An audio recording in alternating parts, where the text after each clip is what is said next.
Well, we find ourselves in Genesis chapter 50 today.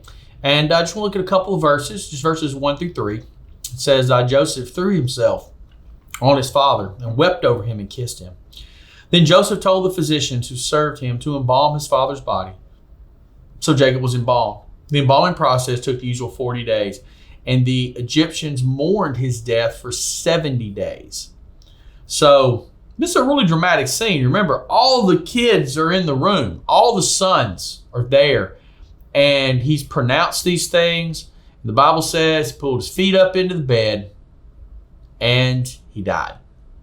And Joseph is extremely affected by this. It's a very emotional, very dramatic moment that Joseph has lost his father. And I think it's probably especially difficult for him because he spent so many years without his father, right? He was separated from him, didn't know he would ever see him again. Then you also have the incredibly close relationship that the two of them had with the favoritism that was shown, the love that was shown back and forth. It was obvious that Jacob loved Joseph and Joseph loved his father. It was very reciprocal in that relationship. And now something interesting happens. It says that they embalmed him. So he was basically embalmed, mummified was basically what was happening here. And you'll see and understand exactly, why that took place. Because when you move forward into the rest of the Old Testament and into the New Testament, the Jews did not embalm in this fashion, but Joseph requested that Jacob be embalmed by the physicians that actually served him. And they mourned him for 70 days. Now, this mourning wasn't just among his family. This was the entire nation of Egypt.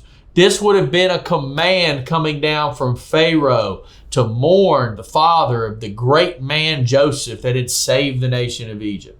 So it's incredible to see this foreigner, this man from the land of Canaan, who finds himself being honored by the strongest, most powerful nation in the world at that time. Now, they mourned for 70 days. 72 days was a royal period of mourning.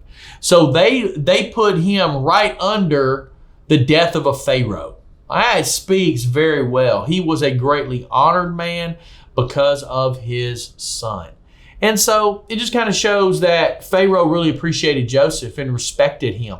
He respected not only Joseph, but we remember back, he respects God as well. He would have found himself to be polytheistic, but he would have respected the God of Abraham, Isaac, Jacob, and Joseph because of the things that happened that preserved the nation of Egypt. And so this flowed back to Jacob in that he was respected as well. So 70 days of mourning for one of the great patriarchs by a foreign nation. And we'll see what happens next tomorrow.